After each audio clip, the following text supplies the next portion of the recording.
Buenas noches, queridos oyentes. Me llamo Yevgeny Filonov. Yo soy profesor asociado del Departamento de la Historia de la Literatura Rusa de la Universidad Estatal de San Petersburgo. Y hoy vamos a hablar sobre la comedia de Gogol llamada El Inspector. Y el título es El autor en la controversia con los espectadores y los lectores. Y antes de llegar directamente al texto de Gogol y toda esta historia, me gustaría mencionar que vamos a interesarnos no solamente en las peripecias del devenir de la comedia gogoliana, sino también en las cuestiones más generales. Por ejemplo, la cuestión del sentido de una obra clásica de literatura.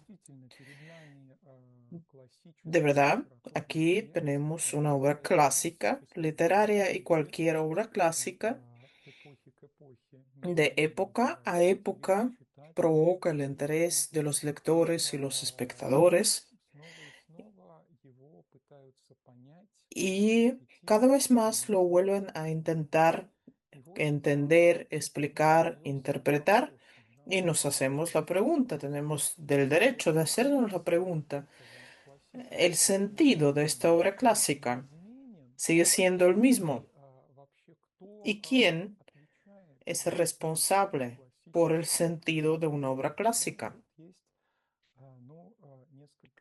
Y aquí tenemos varias opciones.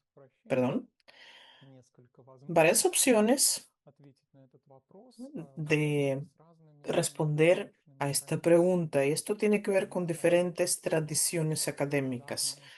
Lo primero sería una tradición antigua, literaria, filológica, que supone que una obra encarna la intención del autor y para entender esta obra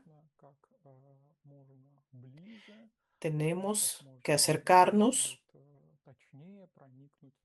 y penetrar con mayor exactitud en la intención. Eso tiene que ver con la hermenéutica. Luego tenemos la tradición estructuralista que supone que el texto es una construcción de ficción y cada elemento ahí es funcional y de cierta manera funciona para crear el sentido. El sentido sigue siendo el mismo y inmanentemente le pertenece al texto, según los estructuralistas. Y luego existe el paradigma postmodernista que supone que el responsable del sentido del texto no es el autor, sino el lector.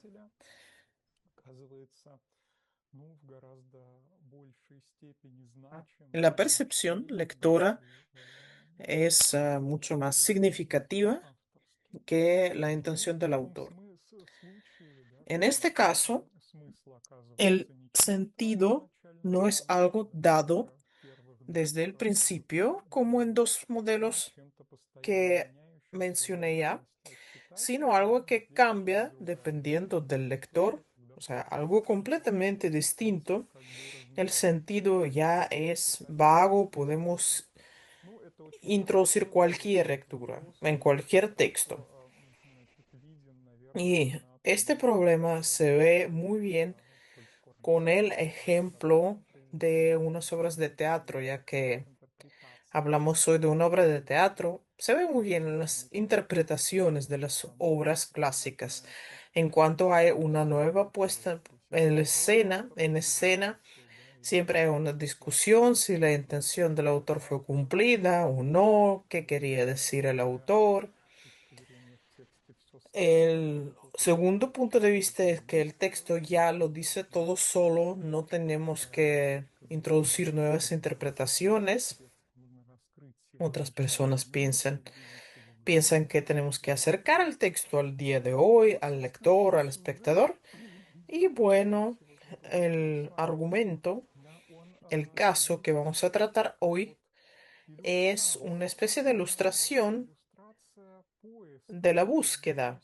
de las opciones de responder a esta pregunta. Vamos a hablar del destino teatral y lector de la comedia gogoliana a lo largo del siglo XIX, a principios del XX, y al final intentemos volver a la idea que exponemos ahora. El inspector fue escrito en la segunda mitad del año 1835. El 19 de abril de 1836 fue el estreno en el Teatro Alexandrinsky. Aquí está Iván Sosnitsky. Él hizo de alcalde. Yur hizo de Hlestakov, o sea, del falso inspector. Y aquel estreno fue muy significativo para Gogol. Él tenía una actitud muy seria hacia la preparación de aquel espectáculo, iba a los ensayos con los actores y estaba súper nervioso, tenía expectaciones de cómo iba a suceder aquel estreno. El estreno tuvo lugar,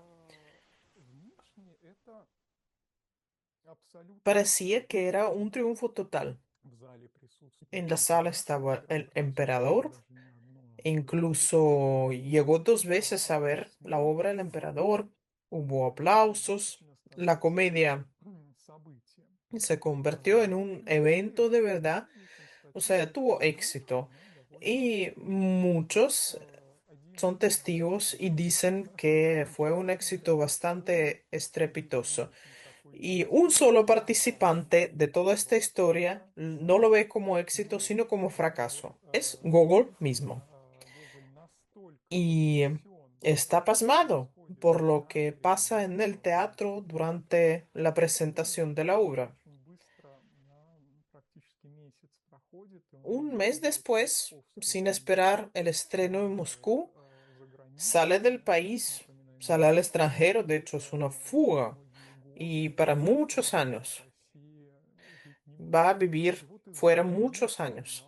En el extranjero continúa observando, aunque enajenado de lo que le pasa a su obra y a su compañero Prokopowicz le dice, dime por favor, ¿por qué ustedes escriben todo el rato sobre el inspector? En tu carta se dice que se pone en escena todas las semanas, el teatro está repleto, etcétera, etcétera. Primero, a mí me importa un pepino el inspector. Y además, si esto fuera verdad, sería lo peor que me podrían hacer en Rusia.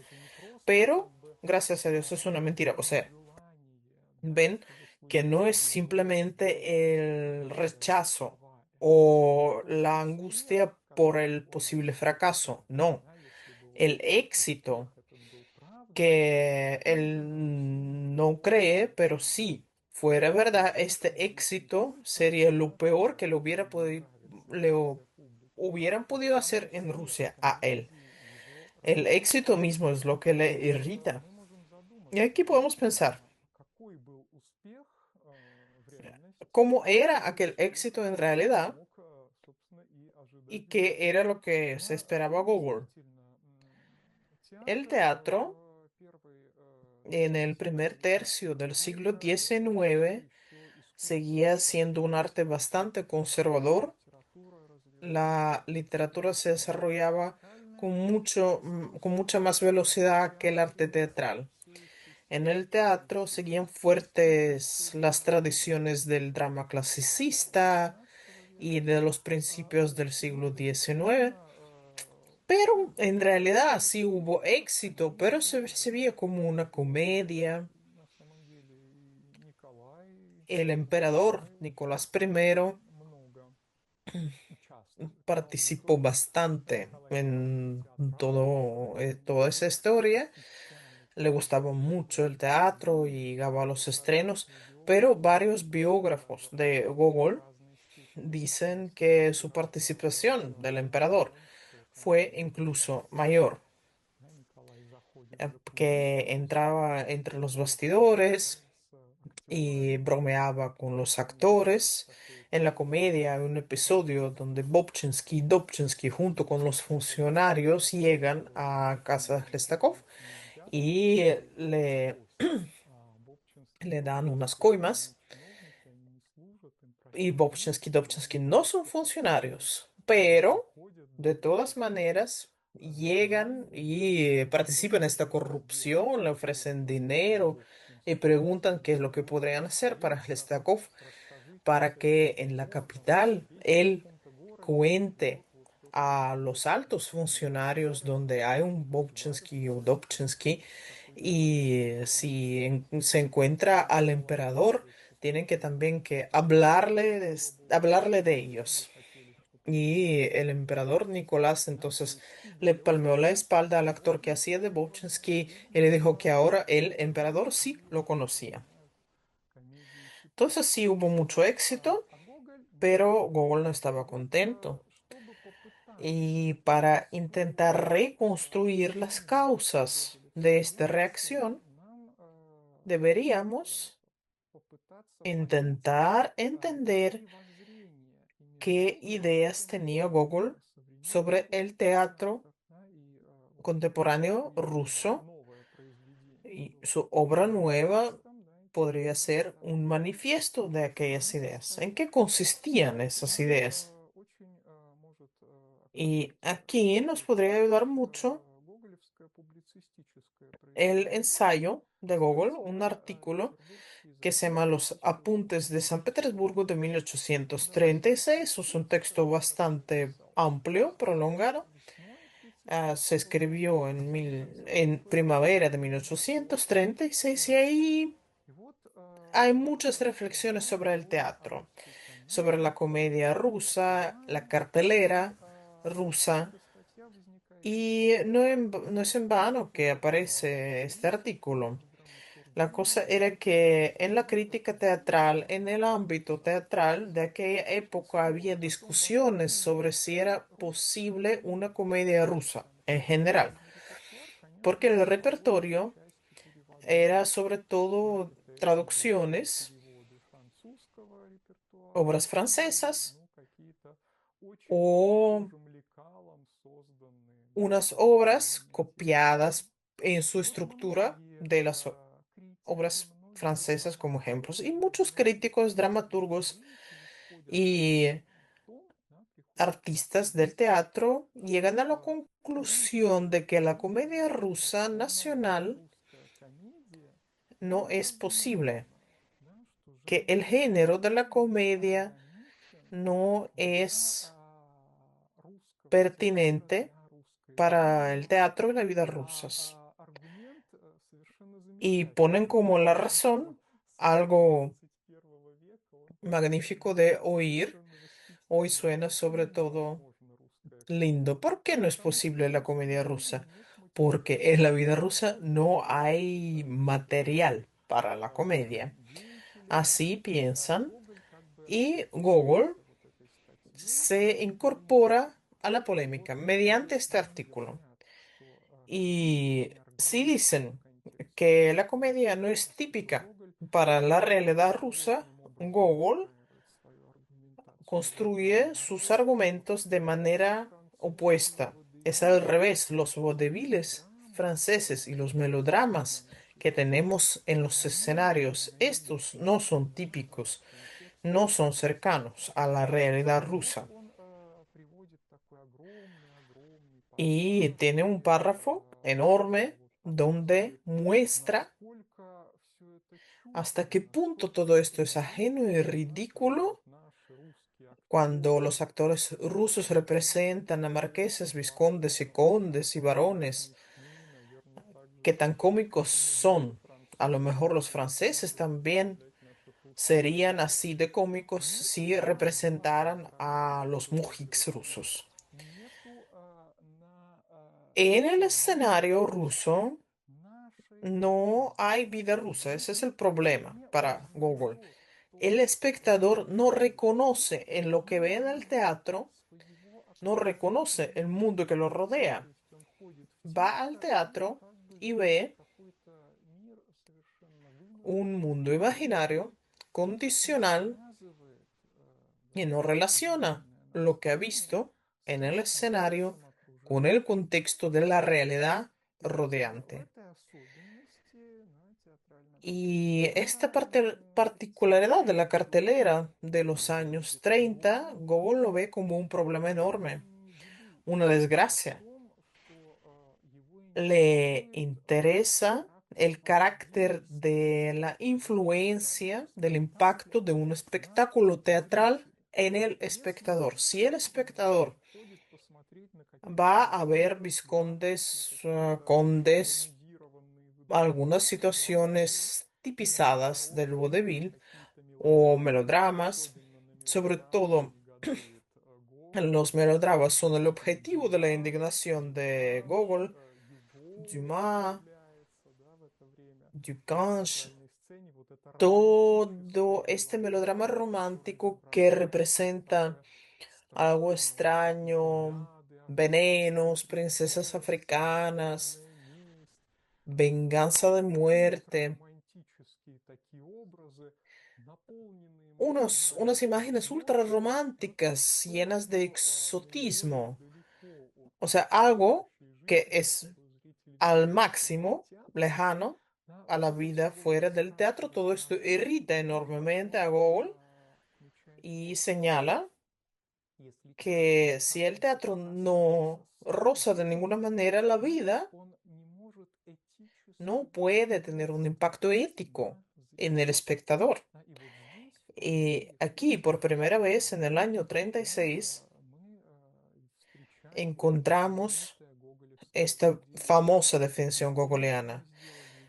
Convertimos el teatro en un juguete, un sonajere para niños, y hemos olvidado que es una cátedra de la que se lee a una multitud una lección viva. Esta es una determinación famosa. El teatro es una cátedra desde la que se pronuncia una lección ética.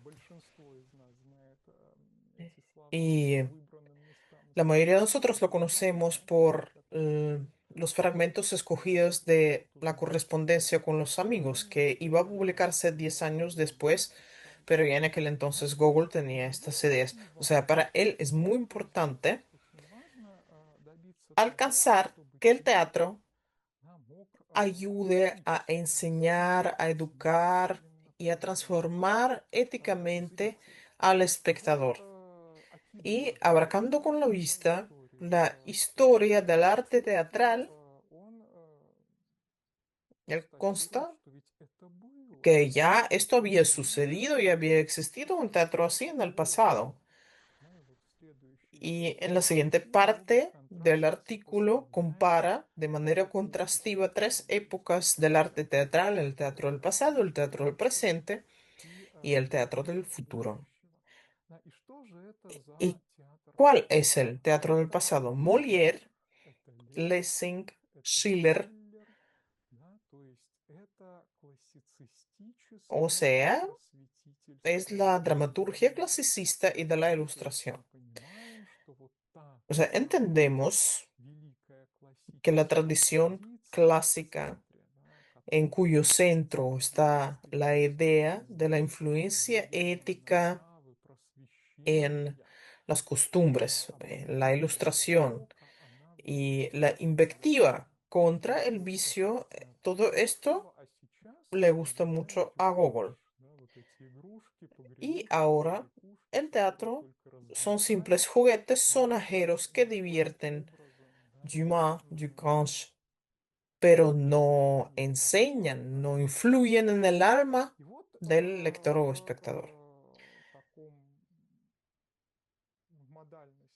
Y luego, con una modalidad de exigencia, de expectación, surge la idea del teatro del futuro que tiene que volver al impacto ético.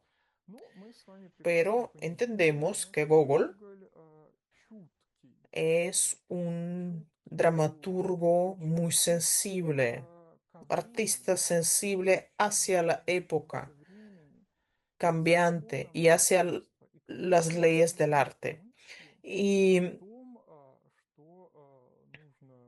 Y no dice que tenemos que olvidarnos del romanticismo, del drama romántico y tenemos que regresar a Molière, Lessing, Schiller y Denis von Huysen, que fue un dramaturgo ruso de la época anterior.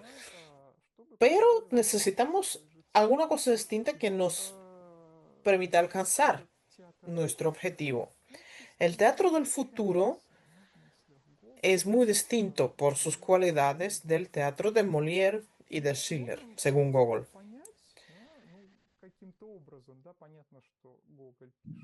Entendemos que Gogol escribe como un artista, pero podemos comparar sus ideas con los conceptos académicos de hoy. El arte clasicista, el arte que pertenece a la época retórica, tiene una ontología muy distinta. Se construye sobre ciertas bases y para el autor y para el espectador durante la época de la Ilustración, del clasicismo. El punto de partir en la interacción con el arte es la idea de la razón del mundo, de lo razonable que es el mundo y de que existen algunas leyes de la mente, de la razón, que funcionan en todos de la misma manera. Y si pasa algo ridículo, si surge una situación incorrecta, si aparecen costumbres viciosas, ¿por qué pasa esto? No, porque la naturaleza produzca los seres humanos tan perversos.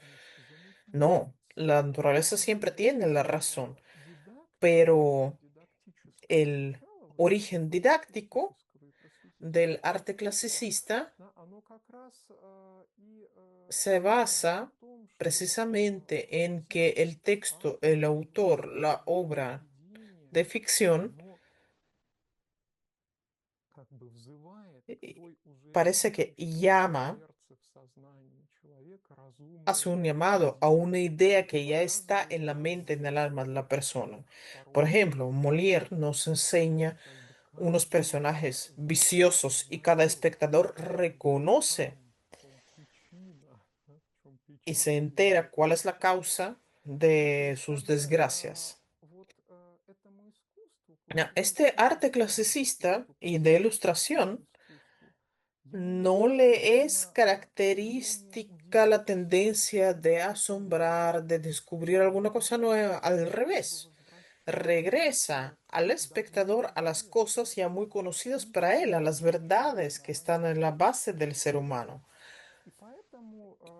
Por eso, de hecho, la dramaturgia del clasicismo y la ilustración construye sus argumentos, sus personajes con una medida bastante alta de la condicionalidad. ¿Quiénes son los personajes de Molière? Son ideas encarnadas. Tartufo es la hipocresía, Apagón es, la cobardía, etcétera. Y el teatro funciona a nivel de reconocer las ideas abstractas, mientras que el teatro con el que está soñando Gogol es muy distinto. Es que el mundo cambia, la cultura cambia, la mente humana cambia también. Al pasar por el romanticismo, al haberse decepcionado de lo sólido de estas bases racionales, el hombre europeo pierde la fe en el origen único que está detrás del mundo de las relaciones humanas. Y por eso surge la necesidad para el arte de descubrir algo nuevo, inspirar algo nuevo, de alguna manera obligar al espectador, al lector, a analizar el mundo circundante y descubrir los cabos nuevos de la realidad. Lo nuevo en aquella época postromántica se vuelve un valor, lo cual no existía en la época del clasicismo. Y por eso, dice Gogol, aquí no es posible construir las tramas y las intrigas dramatúrgicas como imágenes abstractas, ideas abstractas, como lo tenía Molière o Lessing.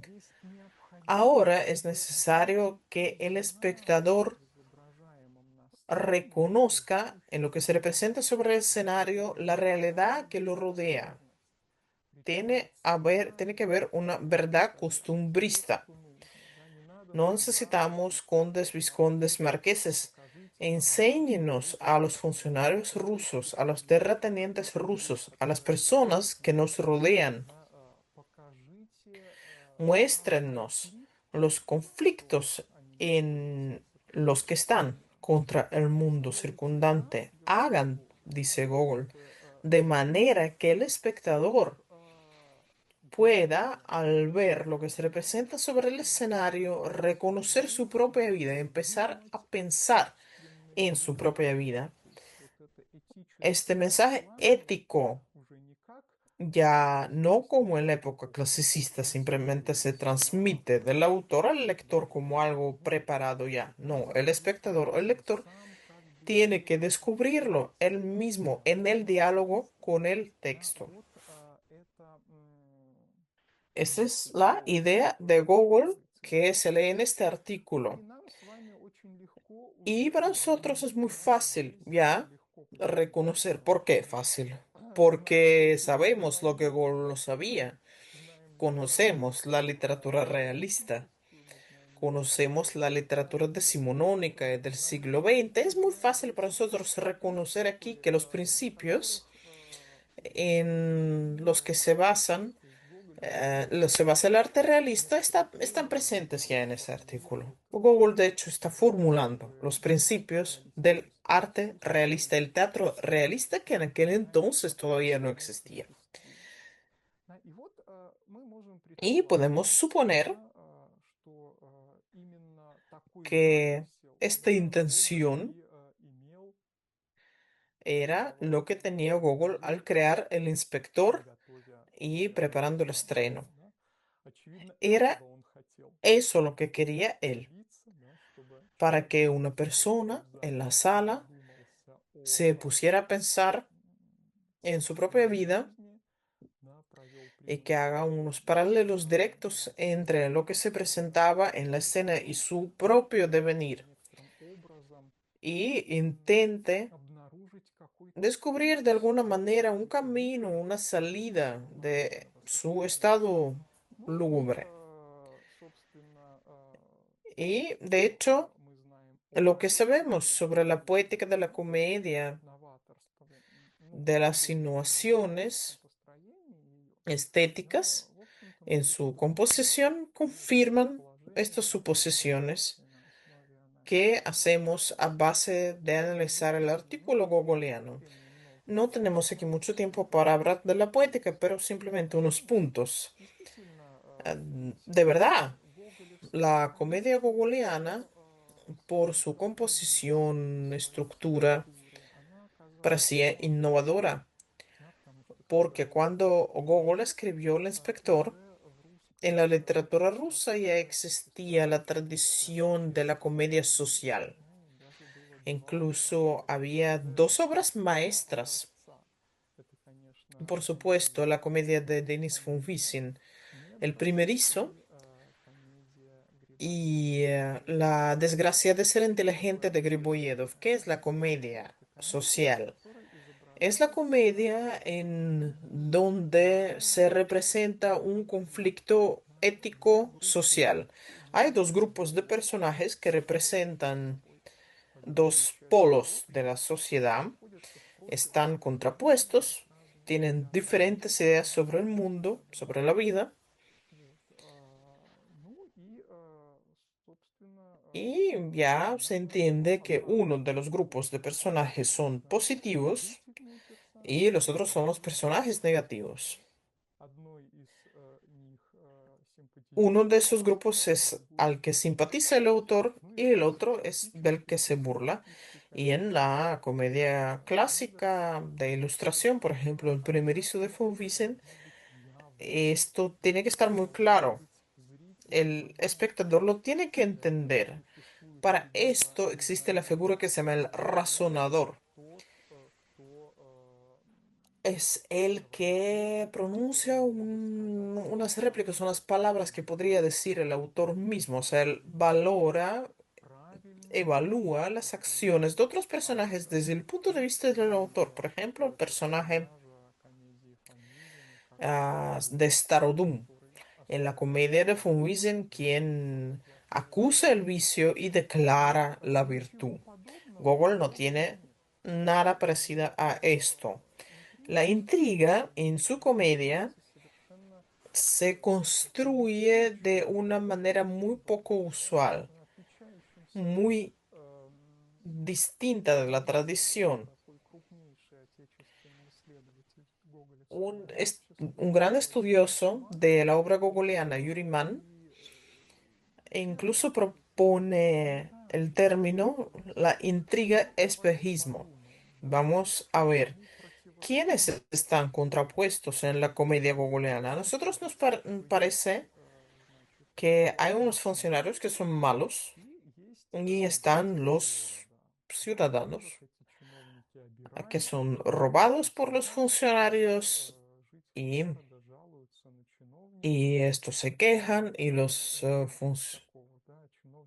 funcionarios quieren atraer al inspector hacia su lado. Entonces, ¿quién va a atraer al inspector? Va a ser el triunfador. Pero en realidad esta contraposición es falsa, porque tanto los funcionarios como los ciudadanos y los negociantes y el inspector mismo tienen la misma psicología, tienen el mismo principio básico que rige sus acciones. Y este principio está explicado en una de las palabras, en una de las frases del alcalde. Lee la carta al principio de la comedia. Lee la carta de su conocido que le avisa la posible llegada del inspector y el conocido este dice, ya sé que tú, como cualquier otra persona, tienes sus pecaditos porque eres una persona inteligente y no te gusta soltar lo que llega solo a tus manos. Y esta es la frase principal que caracteriza a todos los personajes, no soltar lo que viene llegando a tus manos. Si te proponen un soborno, ¿por qué no tienes que aceptar un soborno?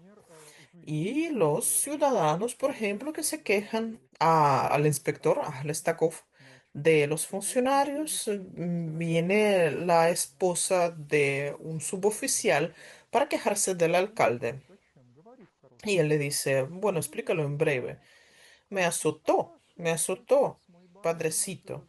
Las mujeres se pelearon en el mercado y los policías me dieron una paliza que no pude sentarme durante los días. ¿Y ahora qué vamos a hacer? No, no hay nada que hacer, pero que paguen la multa por su error. Yo no voy a rechazar mi felicidad, dice. O sea, fue azotada. ¿Acaso esto es lo que le preocupa? No. Le preocupa la oportunidad de tener de tener un pago por esta desgracia. O sea, todos los personajes tienen una psicología común para todos. Y su contraposición es falsa, por tanto, si nos acordamos de que luchan por Hlestakov, y Hlestakov en realidad no es ningún inspector, sino, como decía mi maestro, el profesor Markovich, es un hueco negro al que se van todos los resultados de la lucha entre los funcionarios y los ciudadanos. De hecho, no existe ninguna intriga en esta comedia y no está el razonador. No hay ninguna sentencias positivas. Nadie explica cómo debe ser. Toda la acción nos enseña que todo lo que pasa es incorrecto, pero si nos dan a entender lo que es el vicio, nadie nos explica cuál es la virtud en este caso. Esto no está porque no está el razonador. Este es una violación del modelo de la comedia clasicista. Entonces, una poética así puede ser interpretada como poética realista. El espectador tiene que ver en el escenario la vida representada, ah, parecida a la realidad extra teatral. Tiene que identificarse con lo representado, vivir el conflicto representado y de alguna manera entenderlo y intentar encontrar la salida de esta situación catastrófica ya fuera del texto, ya en su vida propia. Eso parece. Gogol escribió el primer drama realista y esperaba una percepción del público que le parecía adecuada. ¿Y qué fue del público? Ahora, al haber intentado entender la intención de Gogol, según nuestras posibilidades, vamos a ver la reacción del público. Aquí tenemos a Piotr Vyazemsky y gracias a esta persona tenemos unos materiales de verdad únicos que nos va a servir. Vyazemsky escribió una crítica del inspector como el análisis de las reacciones de los espectadores, como una generalización consecutiva de los puntos de vista y las respuestas críticas a estos puntos de vista. Y Vyazemsky se basa no en las críticas escritas, sino las críticas orales de los espectadores, lo cual es sobre todo valioso para nosotros. Él señala, no vamos a ver qué es lo que se escribe sobre el inspector, sino lo que se dice, porque en las conversaciones rusas hay mucha más razón e inteligencia que en que en los artículos rusos, dice él con mucho tino. Generalizando diferentes conversaciones sobre la comedia, clasifica las críticas y viendo estas críticas podemos suponer cómo,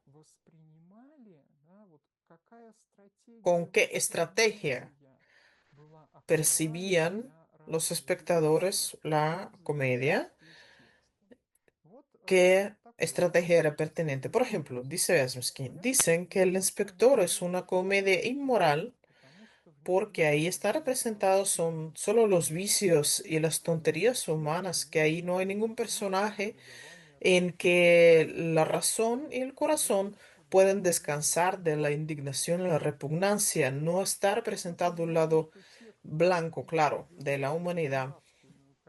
Entonces, se ve que las personas estaban esperando al razonador, estaban esperando que al final, como en la alta comedia clasicista en Lessing o Molière o Folies, fuera a aparecer el razonador y les dijera, aquí tenemos los frutos de las malas costumbres. Aquellos espectadores querían relacionar una obra innovadora con el modelo ya conocido por ellos del teatro clasicista y como esto no respondía a sus expectaciones, valoraban la obra como un fracaso. Otro modelo de la percepción dicen que la comedia, esta representación de las costumbres, es una calumnia contra la sociedad rusa, que no hay ninguna ciudad de comarca en Rusia donde pueda haber una colección tan patética de personas. Por tanto, esta comedia es mentira, calumnia, casi un pasquín. Hay otro grupo de espectadores que sí reconocen algo muy costumbrista, los detalles, sí lo leyeron y vieron que de verdad no eran marqueses, no eran vizcondes. He aquí la realidad rusa. Pero todavía no tienen la idea sobre la técnica realista que se llama la tipización. ¿Qué es la tipización? Cuando en un personaje concreto se encarnan los rasgos de muchos y perciben esta comedia según el modelo de la sátira individual. ¿Qué es esta ciudad? ¿Cuál es la ciudad de la que quería burlarse Gogol? Y están buscando esta ciudad que podría ser si Ustuzna o alguna otra población donde había visto todo eso, Gogol. Otra vez, la conciencia de los espectadores no está preparada todavía para percibir una obra innovadora.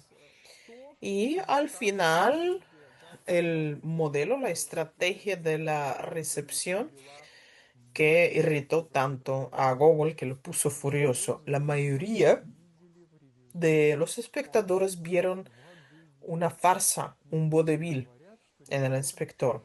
Algunos dicen que el revisor no es una comedia, sino una farsa, que son farsa y vodevil. En la alta comedia clasicista, la risa es un medio ético de influencia. Son burlados los personajes viciosos. La risa es una evaluación para el vicio. En el vodevil la risa no tiene ninguna función ética. El vodevil es cómico, es la risa por la risa. Es pura diversión. Es para reírse y así descansar, despejar la cabeza. Y por esto Google vuelve muchas veces a este estreno y dice, mi propia creación me pareció repugnante, me pareció algo ajeno. Yur, el actor que hacía de Hlestakov, actuaba como si Hlestakov fuera un personaje de vodevil.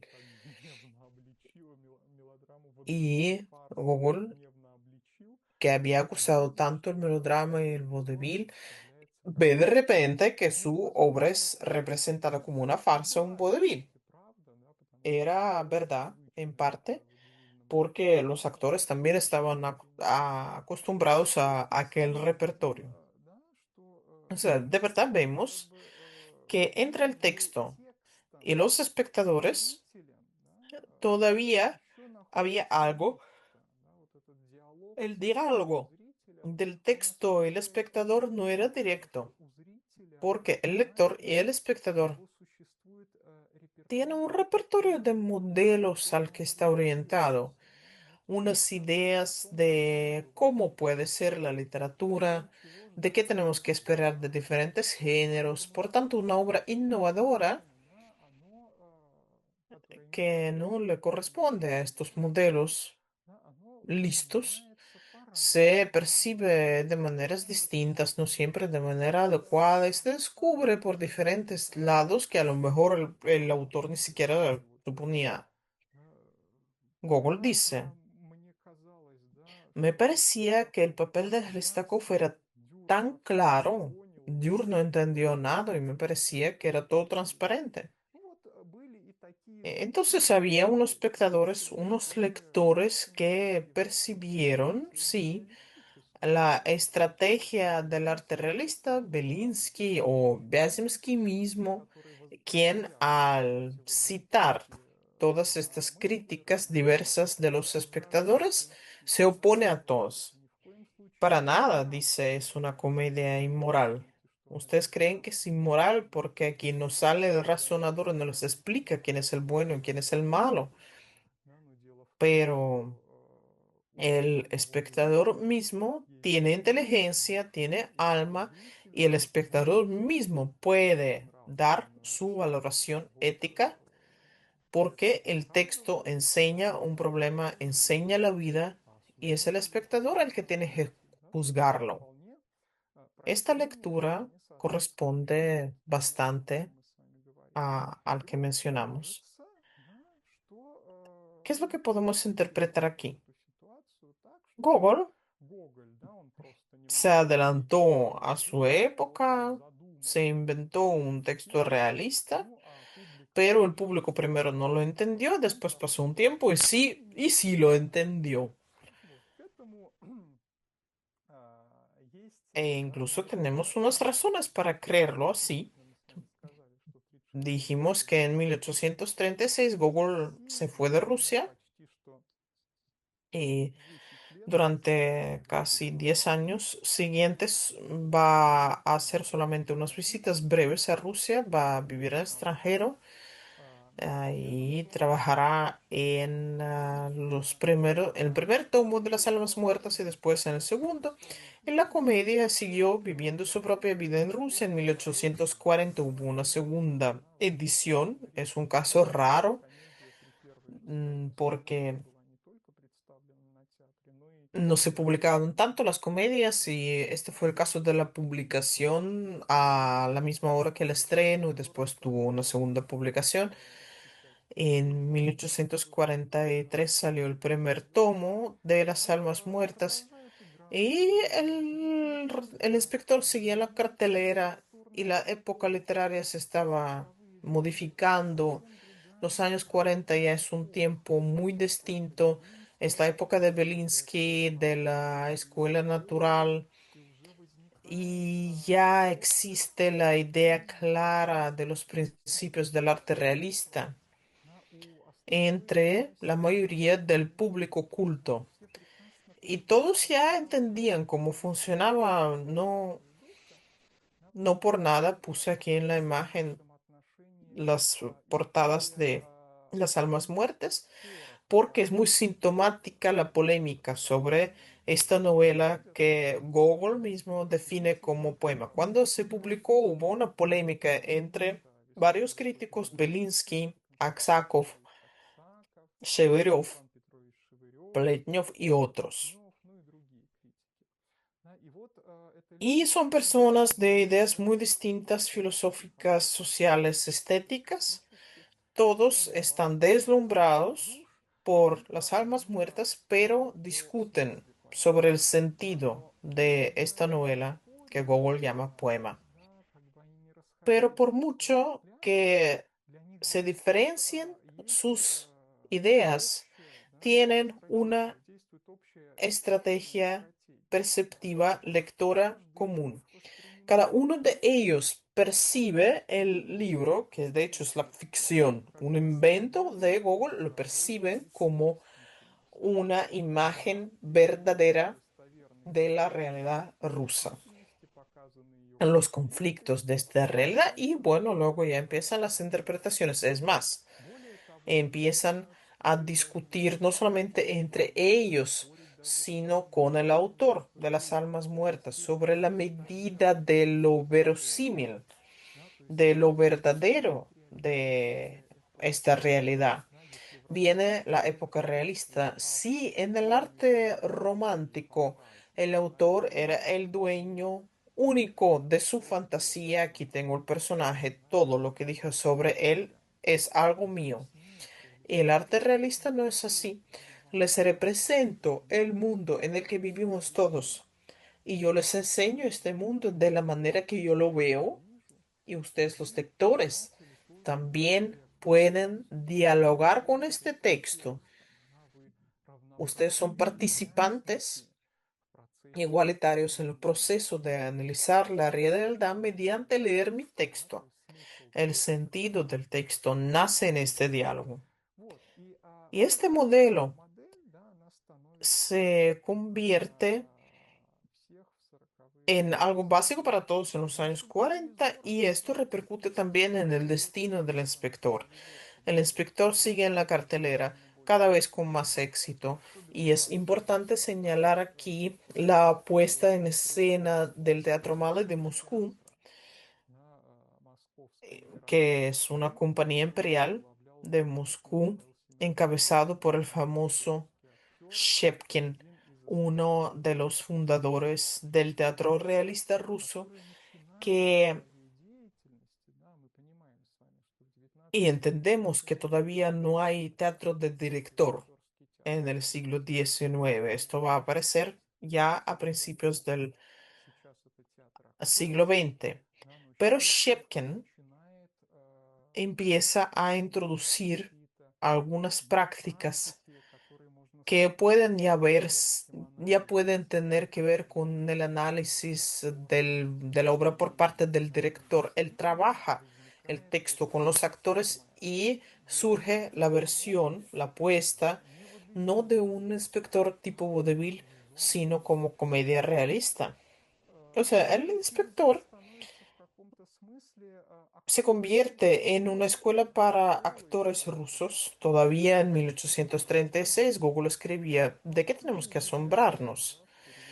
De que lo pusieran como vodevil, ¿dónde podían haberlo aprendido? Los actores tienen una situación patética. Ante ellos tiembla la vida y ellos tienen que hacer de vizcondes y condes y marqueses y personajillos de vodevil donde puede manifestarse el talento de actor. Y el inspector, por tanto, se convierte en la obra sobre la cual crece el teatro realista. Y si siguiéramos así en nuestra reflexión, aquí pondríamos un punto. Bueno, escribió una obra realista, el público no lo entendió, pasó un tiempo, después sí lo entendió y ya está. Al final, la intención del autor se encarnó de manera decente. Pero es que no fue un punto de aparte, fue una coma. Les voy a recordar que el inspector a finales de los años 30 y en los años 40 sigue con su propia vida en Rusia y el autor sigue con su propia vida en Italia y en otros lugares. Él, durante todo este tiempo, no deja los intentos de explicarse a sí mismo qué había pasado, por qué se había producido ese fracaso y se hace responsable. Dice, yo lo escribí mal, yo lo expliqué mal, sin bastante claridad. Y ahí empiezan, ya a partir del año 1830, empiezan a aparecer los primeros textos de autocomentarios para la comedia gogoliana. Es decir, Gogol intenta de alguna manera explicarle al público, a los espectadores, a los actores, la esencia de su intención. Y ahí ven enumerados estos textos de formas muy diversas. Puede ser una carta, puede ser una escena dramática, por ejemplo, la gente después del espectáculo. Ahí tenemos a los espectadores que se están yendo del teatro donde acaban de ver la comedia gogoleana y están hablando de esta comedia. Y el texto más intenso aparece en 1846 y se llama El desenlace del inspector. El desenlace del inspector es un episodio dramático escrito como un homenaje a Shepkin. Shepkin le tenía un respeto profundo a Gogol, estaba en correspondencia con él, el inspector era su obra preferida, su papel preferido, la hacía de alcalde. Entonces, para el espectáculo homenaje a él en 1846, elige el inspector. Y muchas veces, como ustedes saben, el espectáculo homenaje tenía tener un pequeño estreno. Entonces Gogol escribe a propósito un episodio. ¿Qué es lo que se representa ahí? Hay un camerino donde los actores que acaban de actuar en El Inspector hablan de esta comedia. Y un comediante dice, Reconozco que ninguna tragedia me hizo una impresión tan triste, tan pesada. Sospecho que el autor tenía alguna intención. Dice, llevo 10 años actuando en esta obra y todavía sigo sin entenderlo. Y entonces viene otro actor cómico que se llama Mikhailo Semyonovich. Es decir, Google le da a este personaje el nombre de Shepkin mismo. Y dice, ustedes no entienden, yo sí entiendo, yo tengo una clave. Yo no crean que el autor me haya sugerido algo. Yo mismo lo adiviné. Y este primer actor cómico expone una interpretación místico-simbólica. Es decir, mm, Google, mediante este actor cómico, nos da una interpretación simbólica de las imágenes principales. La ciudad no es la ciudad, es la ciudad del alma humana. Los funcionarios no son funcionarios, son pasiones humanas. Chlestakov es la conciencia falsa que queremos adormecer y nos parece que lo conseguimos. El inspector de verdad es la conciencia de verdad. Es la llegada del gran juez que va a llegar a final de los tiempos y entonces ya no podremos adormecerlo de ninguna manera. Gogol aquí explica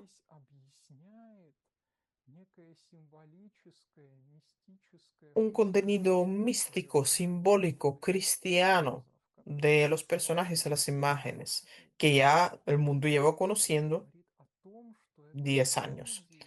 Y dice que esta comedia que tiene que hacer que el humano tome el camino de la salvación cristiana.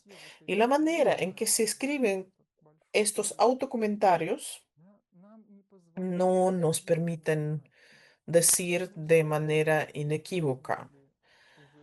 Estas ideas surgieron ya en los años 40 o habían existido antes. Nada en los textos de los autocomentarios nos permite decir si tuvo otra interpretación de su propia obra o siempre le había parecido así. Y resulta que lo que acabamos de describir como una obra realista,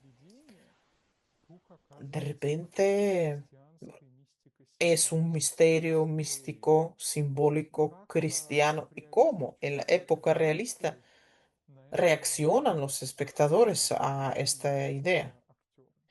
Michael Shepkin, al haber leído el desenlace del inspector, se puso muy triste y le escribió a Google muy compungido. Nikolai Vasilievich, por Dios, no me den ninguna sugerencias de que si no son funcionarios, sino pasiones. Yo no quiero estas modificaciones. Estas son personas, son humanos, entre los que me crié y casi me volví viejo. Yo no les voy a entregar a usted mientras esté vivo. Después de mí puede cambiarlo por chivos. Y yo no les voy a conceder ni a Dergemorda, que es un personaje negativo, porque él es muy caro para mí. Y otra vez el autor está en la discusión con el público, ya es la época realista. Y los lectores no están dispuestos a percibir ningún mensaje ético finalizado, ningún sermón que provenga del autor. No es von Wiesen ya, no es Molière, no es Lessing. El lector percibe el texto como una excusa para analizar junto con el autor el camino hacia la verdad. No está dispuesto a recibir del autor unas indicaciones tipo sermón. Y otra vez, Gogol sigue sin ser comprendido por el público. Y ahora nos parece que si la primera parte de nuestra conversación mostraba la idea de que el sentido del texto tiene que ver con la intención del autor, esta parte de nuestra conversación nos da a entender que el sentido del texto está relacionado con la estructura de ficción. El autor nos explica y no le creemos. Estamos más dispuestos a creer al texto que al autor, pero es otra coma y no un punto otra vez, porque pasa un tiempo y la época realista termina. Y ya para los principios del siglo XX vienen otros tiempos, empieza a desarrollarse la tradición modernista en la literatura rusa, empezando por el simbolismo. Y los simbolistas rusos, sobre todo la generación mayor, Merezhkovsky, Brusov,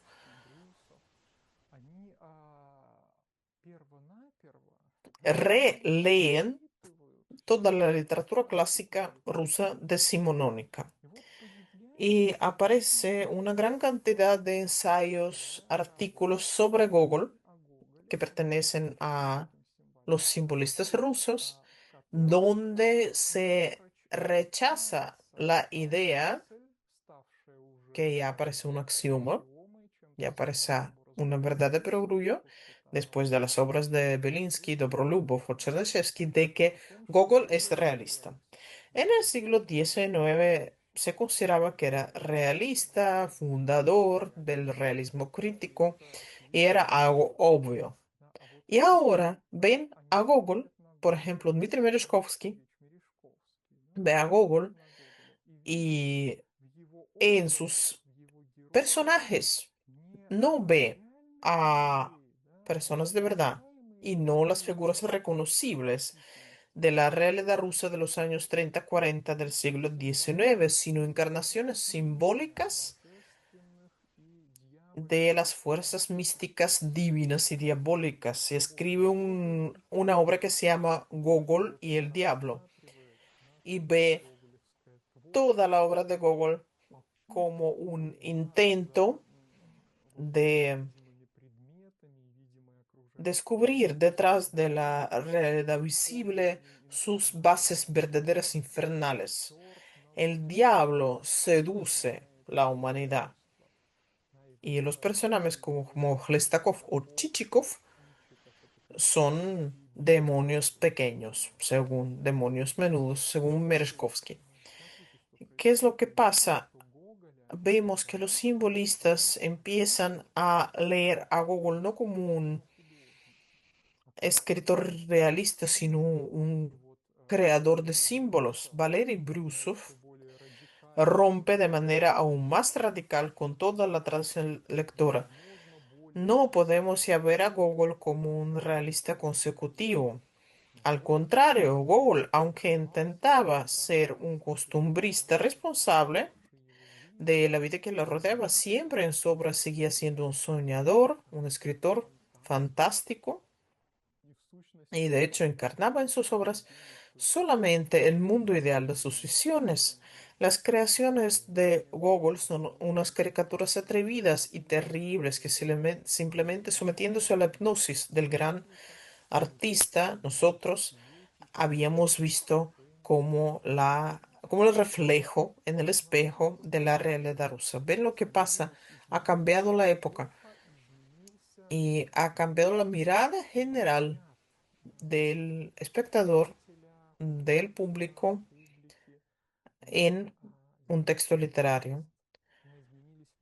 Cambiaron las ideas de la esencia del arte, cambiaron las expectaciones de los lectores por un texto literario. Para los simbolistas es característico el deseo de ver en el arte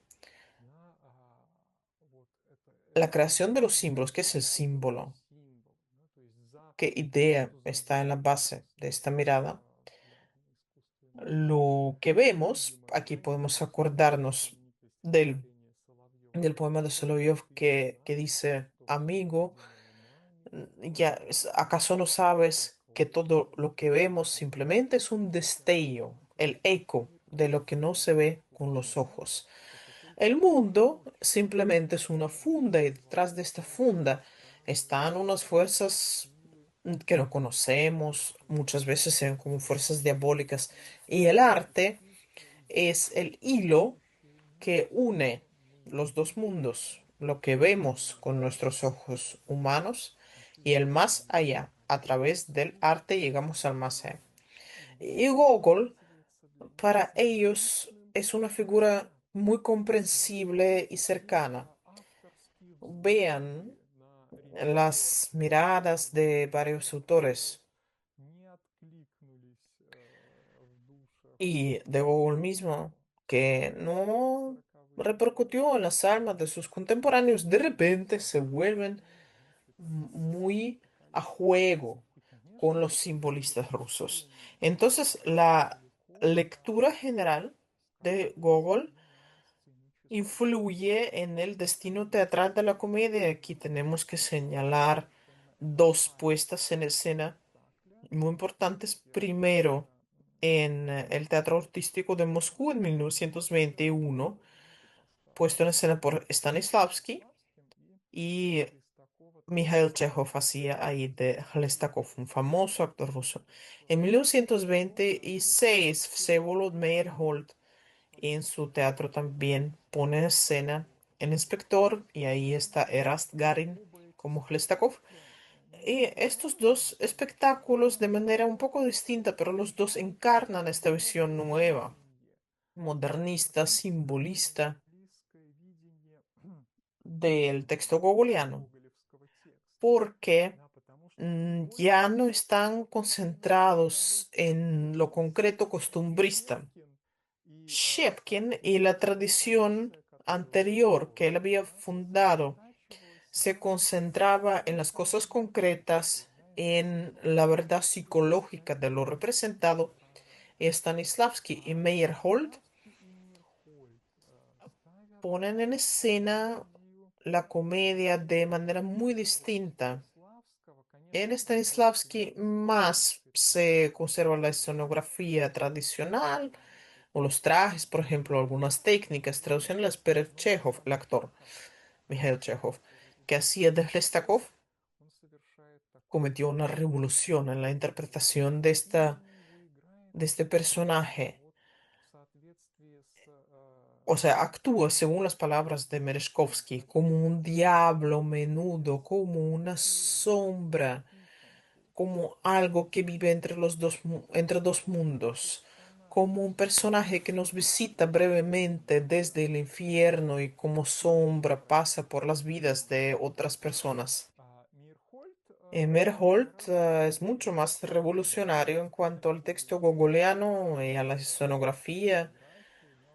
No solamente incluye el texto de Gogol como tal, sino interpone fragmentos de varias obras de Gogol también. Y ven, por ejemplo, un semicírculo, muchas puertas, un hueco, algo extraño en el escenario. Y por supuesto, Merholt, de acuerdo con su estética teatral, se concentra en el movimiento, la plástica, la interpretación simbólica y no concreta. ¿Y qué es lo que resulta? Resulta que, para responder la pregunta que nos hicimos al principio, es imposible dar una respuesta equívoca, porque por supuesto, una intención del autor sí que existe y puede influir de manera distinta en la percepción del texto. Existe el texto como una construcción artística, se conserva,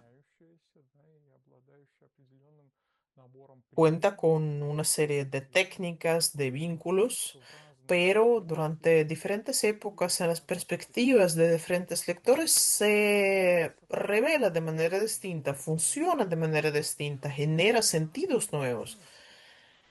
No podemos decir que una obra clásica tenga un sentido final, exhaustivo, que tenemos que entender y ya dejarlo tranquilo. No, el sentido de una obra clásica es al revés, no algo limitado, sino una cadena, una serie de interpretaciones cada vez nuevas. Y cuanto más vive, cuanto más tiempo vive el texto clásico, se le añaden cada vez sentidos nuevos y eso es muy normal porque el inspector simbolista para nada canceló el inspector realista. Y si vemos unas puestas en escena contemporánea, vamos a ver que estas dos tendencias persisten o los directores subrayan las verdades costumbristas, aunque pueden ser funcionarios de hoy, pueden llevar corbatas, pueden llevar portafolios, pero los funcionarios son una cosa concreta. O al revés, pueden seguir a Meyerhold de Stanislavski y representar en el escenario un mundo grotesco de neblina y ahí la lógica del sueño es admisible.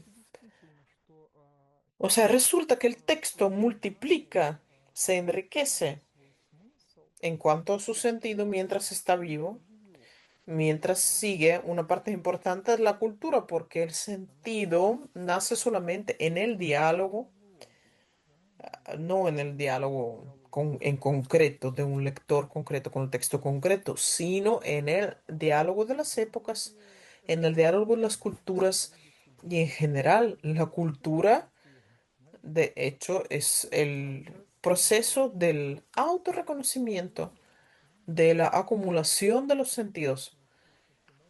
Y de esta manera, un texto clásico como una constante que lo vincula todo, vive según estos principios. Es esto lo que quería explicarles hoy.